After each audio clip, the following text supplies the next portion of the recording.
Welcome back to Bracket U, a college basketball bracket podcast brought to you by Delphi Bracketology. We are in our 11th year of doing bracketology work, and this is, I think, episode 6 of Bracket U, where we talk to you about what we're doing on our seed list. I'm your host, Coach Brian Tonsoni. With me is junior, first-year member, but an all-star member already, Josh Reynolds, joining us tonight to go through the brackets this week. Josh has been a really good addition to our group. But before we do that, let's shout out our Delphi administration for their support of our club, allowing us to do this and TV shows, for Bob Thompson for intro music, to Bryson Hutzel for the intro video, and to the Jared Morris of the Back Home Network, who got us all started in this podcast. And so Saturday, Josh, the NCAA committee revealed its top 16. We looked at it. We've kind of learned some lessons, and since then there's been a lot of basketball happening. Your thoughts as a first-year member of Delphi Bracketology, how this is all going out before we get into the seeds? Right now, looking at it, I know we went out last night and had dinner with everybody, and we made a lot of decisions. But I'm starting to think Houston and Tennessee and the 2 seeds, we have them as the top 2. I'm liking Houston over Tennessee right now, even though they have 3 less quad 1 wins. They were 0-3 at one point in the quad 1, and now they're 5-4. So they're 5-1 in the last couple of weeks. And they've also racked up 8 quad 2 losses with a net of 3. They have a harder non-conference strength of schedule.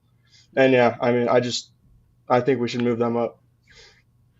So Josh is really good at pointing out changes we made, and he didn't point out anything on our 1 seed line, which is Auburn, Duke, Alabama, and Florida. We kind of flip-flopped Alabama and Duke. Alabama's lost 2 games since Saturday. Duke has done nothing but win since then. So the 1 seed stay the same, but Josh brings up a good point here. Houston had not had any quad 1 wins for the longest time. They now have 5.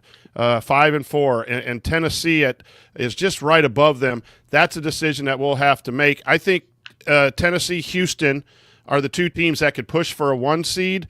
I still think Wisconsin is playing extremely well too. So Josh, we moved Wisconsin up from the 3 seed where they were situated Saturday for the NCAA, and we dropped Purdue down to the 2 seed. Why did we do that?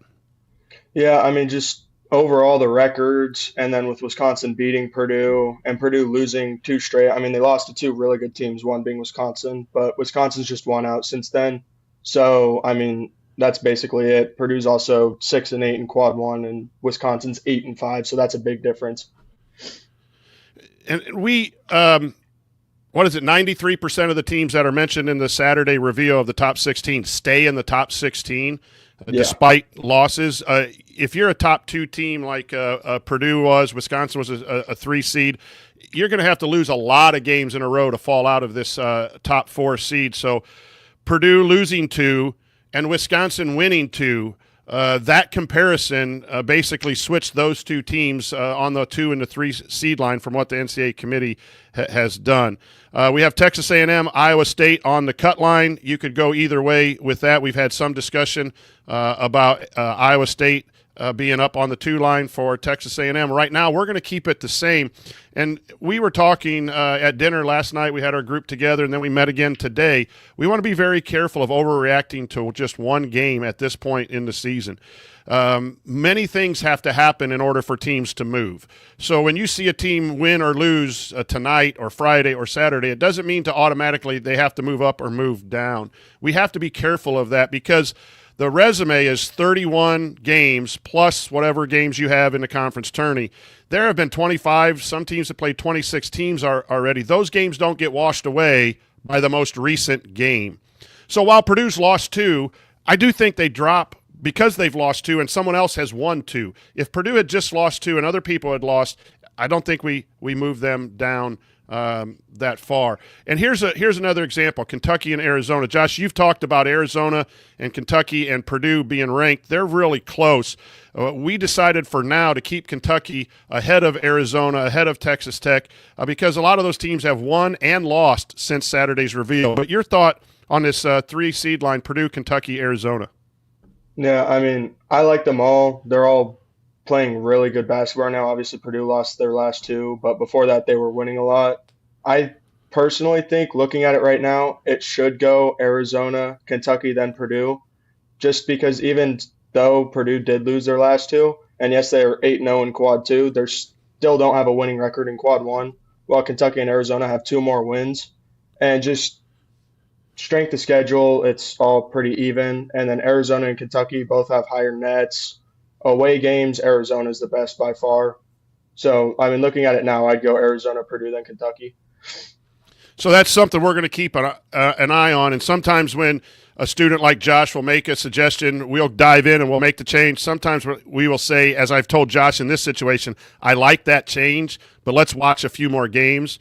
Again, to avoid that recency bias of overreacting to the most recent game. Rounding out the 4 seeds, we have Texas Tech, Michigan, Michigan State, and St. John's. And so 15 of the teams that were in the NCAA reveal are still in our top 4. The only team that's dropped out is Kansas, who loses on the road to Utah, who's a team not in the bracket, and to a bubble team in BYU by a large margin. Those 2 losses take Kansas from what they were at the reveal. I forget they were 15 at the reveal. And so that drops them out. And you had Michigan State, who won on the road at Illinois and beat a higher-ranked Purdue. So 2 big wins by Michigan State, some losses by Kansas, make sure that's a change. But, Josh, share with everyone the move we made today in class of comparing Michigan State and St. John's. I mean, looking at it, these two teams are, in my opinion, dead even. They're really close on the road. Their nets 2 away. Their wins against the bubbles 2 away. Everything's just so similar. The only thing that really stands out is Michigan State has 3 more quad one wins, even though they do have a quad two loss. I think those 3 quad one wins are more dominant than the 1 quad two loss.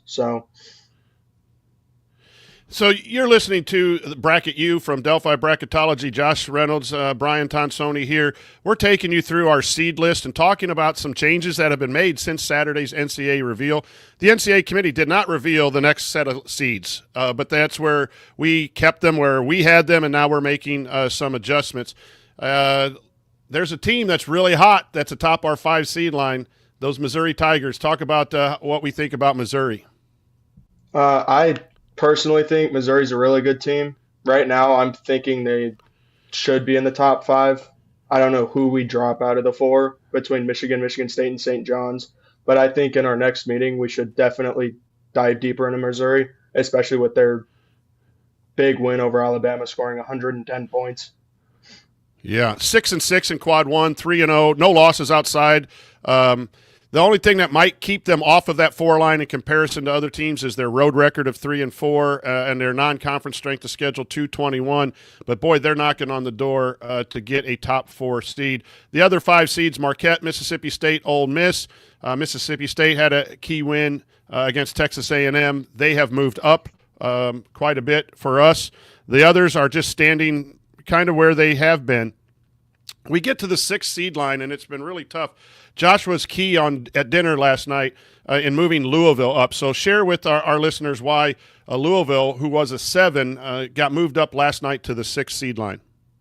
So I look at Louisville, and early in the year, they were not looking to be in the tournament, but they've just won and won and won. And, I mean, non-conference strength of schedule, they're 29th. So they schedule really hard outside of the conference. They're 8-2 in away games, which is close to being the best in the entire country. Yes, they're 4-4 in quad one wins, and they're 100 or 500 in that. But I think they're just such a good team, and how they're playing basketball right now, I could see them moving up even more. Yeah, the 6 seed range is interesting. You have Maryland with really good metrics at the 6 seed line. That could be a 5, but they have a losing road record as well. You have Louisville and Clemson with 3-4 quad 1 wins, but 7. Both of those teams have 7 quad 2, so you combine those and it looks pretty good. And then we have Kansas as the last 6 seed. And Josh, we think they might be even lower, but we're afraid to move them. That would be from 15 to 24. That's a 9-spot drop for 2 losses. We talked about overreacting, but man, maybe Kansas is a 7 seed. What do you think? Are they a 7 seed, and is it UCLA or Creighton that would move up, in your opinion, if we did drop them?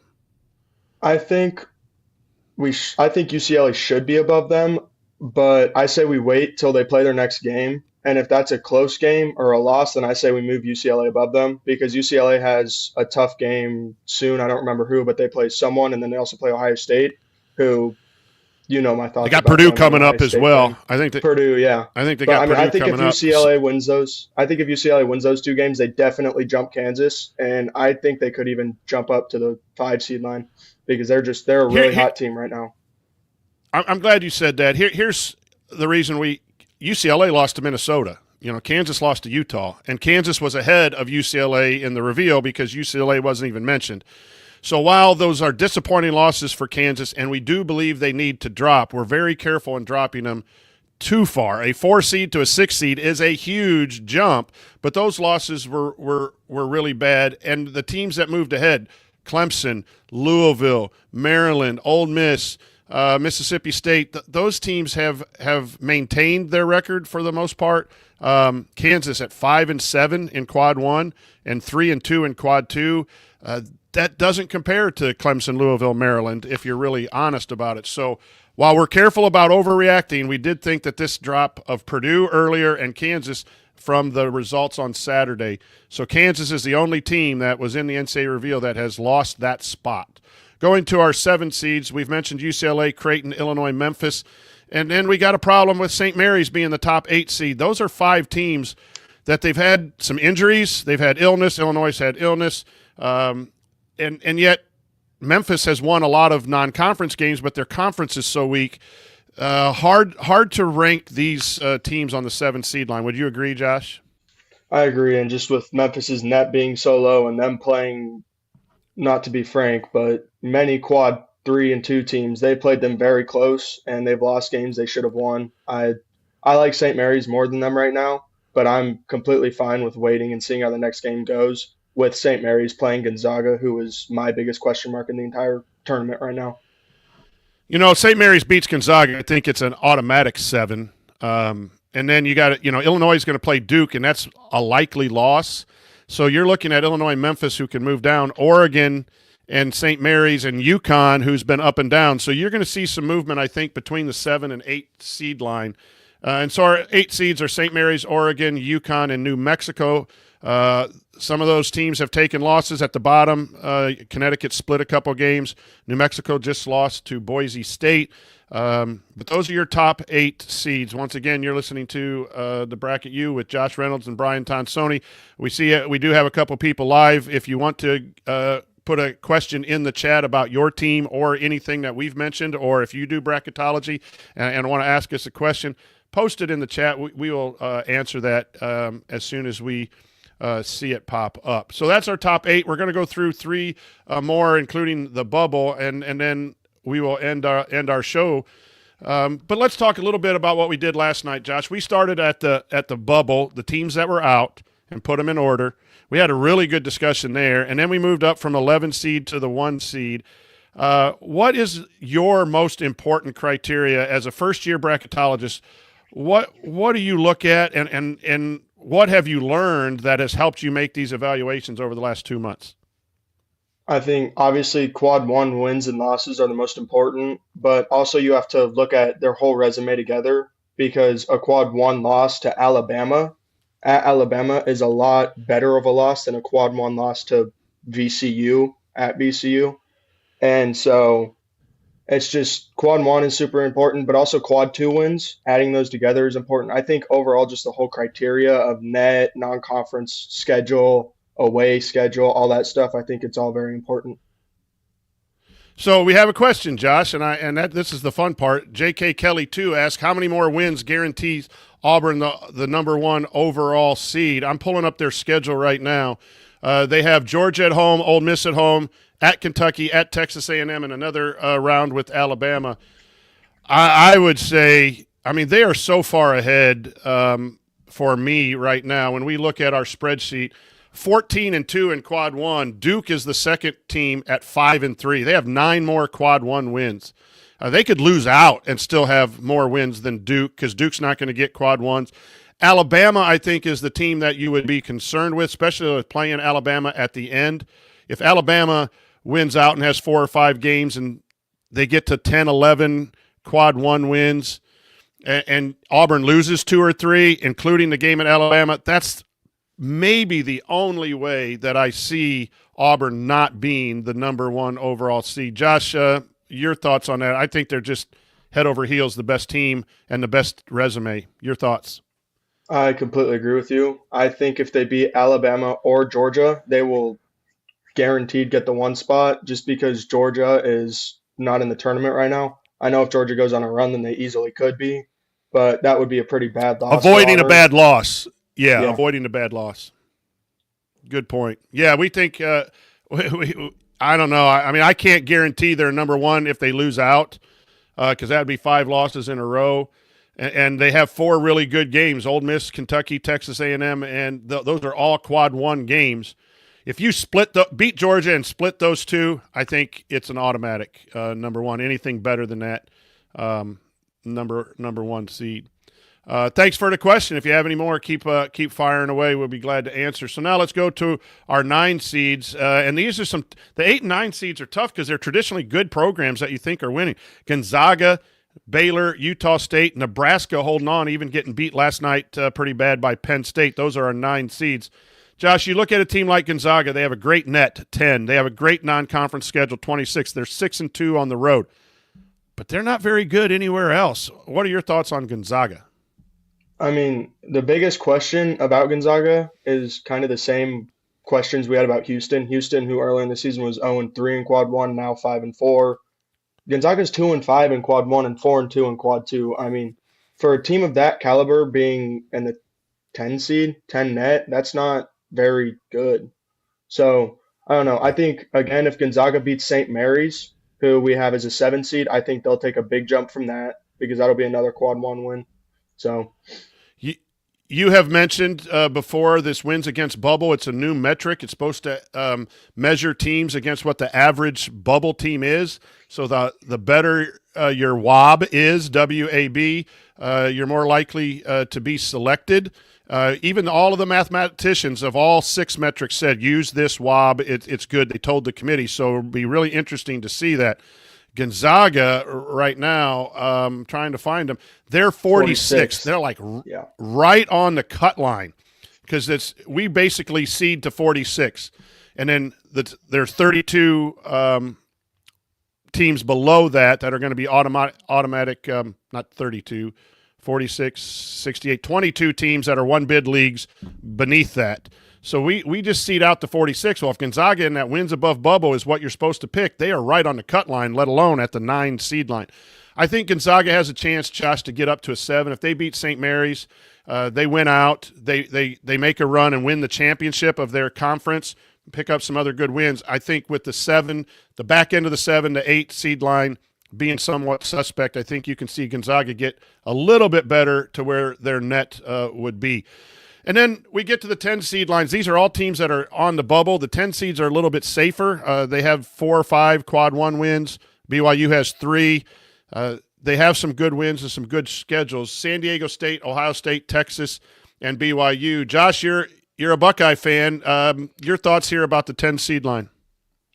This, in my opinion, is by far the hardest seed line to rank out of all of them just because I don't know what it is this year, but the bubble teams are so bad. Ohio State at 15-11, I know I'm a Buckeye fan, but they would never have made it in another tournament, I don't believe.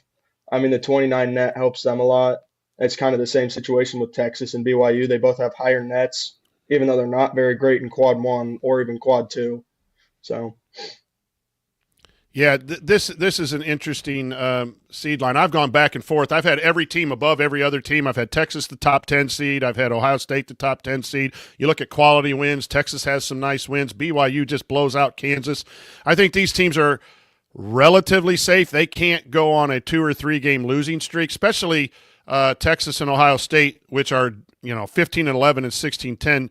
We have a rule that we're not going to put a team in that is not 4 games above 500 unless something just wacky looks. So, a loss by Ohio State in their next game, they're 15-12. They're out of that 4-game metric that we kind of use, even though they have a good net and have some good wins like the win at Purdue. And then the last team that is in without playing at Dayton for us is West Virginia, who had a nice win against Cincinnati. They are our number 41 overall seed and our first 11 seed. And then, Josh, we get to our last four in and our first four out. The last four teams in: Wake Forest, Vanderbilt, Oklahoma, Arkansas. What do you think of that set of teams right there? I mean, three SEC teams, to be honest, like you said in class today, I'd love if they all just lost every single game for the rest of the year. It's so hard to rank these teams, at least these four, because out you have VCU, who I think is very strong, even though we kicked them out of the bracket yesterday during dinner. UC San Diego, who I think 100% should get a chance, but since they're a smaller school, Yep. I don't know if the committee will give them a chance. And then even SMU, who got a big win last night. Yes, they're 0-4 in quad one, which is not good, but they're 6-2 on the road. They have a higher net than most teams. I think they also have a chance. Yeah, I think the three SEC teams aren't going to last: Vanderbilt, Oklahoma, Arkansas. I think right now I would have Oklahoma out with Arkansas and Vanderbilt hanging on, but Oklahoma has that wob that's pretty good. That wins against Bubble at 36. So that they're ahead of West Virginia, they're ahead of San Diego State and Nebraska, and you wonder what the committee will think. But they've lost 10 of their last 13 games, and that's not a metric. It's not what you've done lately. The whole season counts, and Oklahoma had a really good start to the season, and they've really struggled at the back end. It's the whole season that counts. So right now we're going to keep them in. But you mentioned VCU. I like VCU. 20-5, 1-1 in quad one, 5-3. They're 6-4. So they've won 60% of their best games, 5-3 on the road.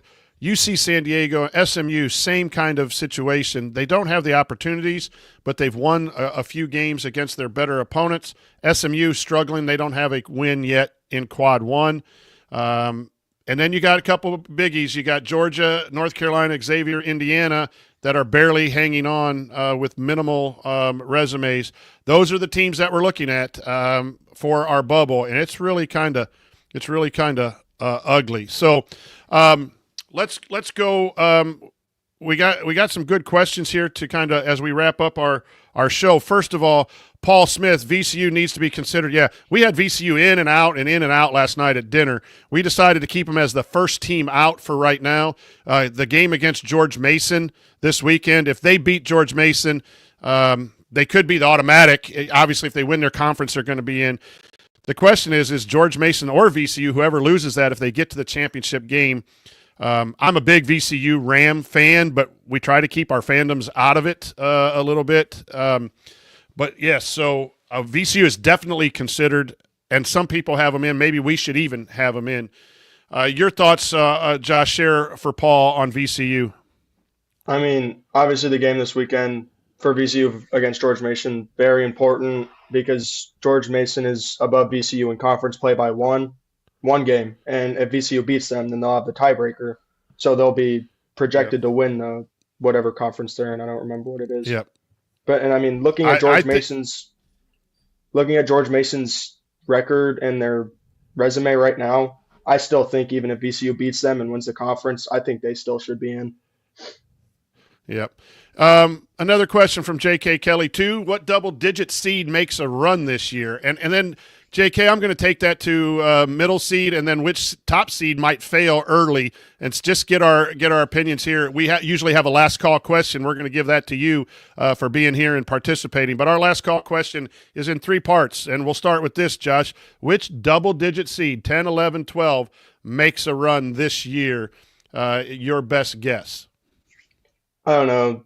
Looking at these, I think a lot of teams could make a big run because there's a lot of these 12, 11, 13 teams have really good guard play, and that's obviously one of the most important things about the tournament. But right now, I'd look at Yale, who upset Auburn last year. I think they graduated one person, and the rest of their team returned. Obviously, they've struggled these last couple of weeks, haven't gotten a quad one win. But if they win their conference, I'd look at them. And then same thing with George Mason. They're a very good guard play team, so I'd be scared of them too. Yeah, I'm going to add that, and then I'm going to go a little bit higher. BYU has impressed me lately. They don't have the greatest resume, but the way they play, I think that's awesome. How they beat Kansas, they could get hot and get to the second weekend. But your 12-5 seeds, when you're picking your bracket, everyone picks a little 12-5 seeds, and here's why: they're the best of the small conferences. You got Drake, you got UC Irvine or UC San Diego, you got George Mason. Those are the teams that are the best of the smallest conference winners. And if they win their conference and get seeded there, they're playing, again, the teams 17 through 20, which are good, but not the top teams. That's why the 12-5 upset happens. So, Josh, let's continue J.K. Kelly's question, and let's go to the middle, the 7, 8, 9 range. Which team in the 7, 8, 9 pulls off an upset of a 1 seed or a 2 seed and gets to the Sweet 16? That would be UCLA, Creighton, Illinois, Memphis, St. Mary's, Oregon, UConn, New Mexico, Gonzaga, Baylor, Utah State, or Nebraska. Who pulls off the upset against a 1 or a 2 seed on the second day of the tournament?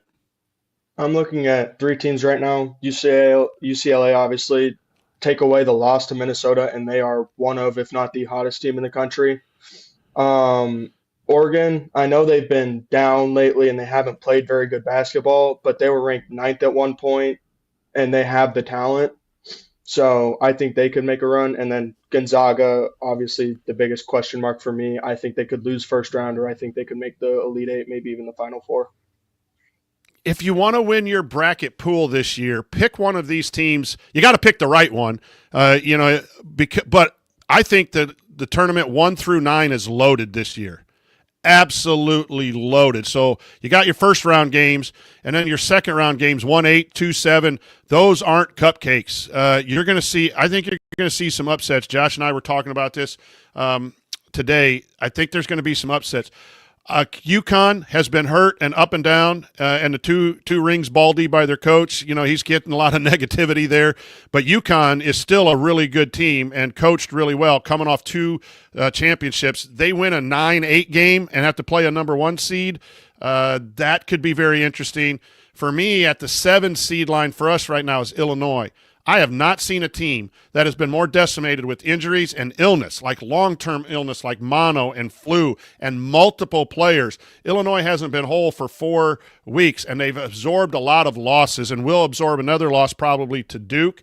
So they'll be on that 7, 8, 9 line, and if they get healthy in the next 2 or 3 weeks and put it together, I think they can win 2 or 3 and pull the upsets. And so let's finish our J.K. Kelly 2 question here.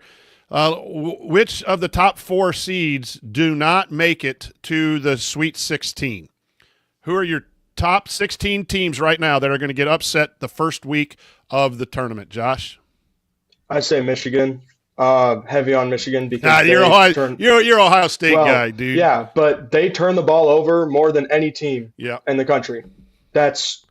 I'm being completely not biased. I like that. I like Wolf, he's tall. I love the height they have, but we've seen in years and years of this bracket, and guard play has won many teams games, and Michigan's guards aren't very good. I mean, half the time they have Wolf bringing it up the court, and he's 7 foot. So, yeah, I think Purdue and Kentucky on the 3 seed line can get beat by a 6 seed with some athletic ability.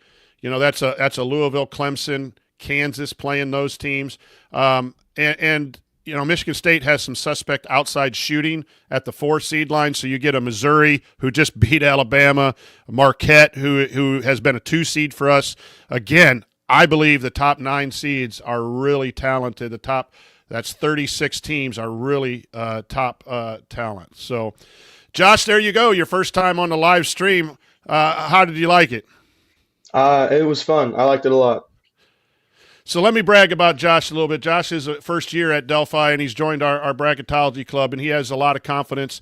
He'll just email me 2 or 3 times a day, hey, move this team, move this team, move this team, and that's what we like, and that's what our club is really good. One, we love basketball. One, we like being as right as possible. But when I see young men like Josh step up and start making decisions, because life's all about making decisions, and he's not intimidated by my ugly face or my loudness. He's really a confident young man. and to get him on. We've been begging him to come on the show, and he's going to be on our TV show at ISC Sports Network next Tuesday too, in the TV studio. So, I thank everyone for showing up. We had a great questions. Tell everyone to tune in every Thursday until the tournament, 6:30. We'll give you everything that we got. Follow us on Twitter at Delphi Brackets.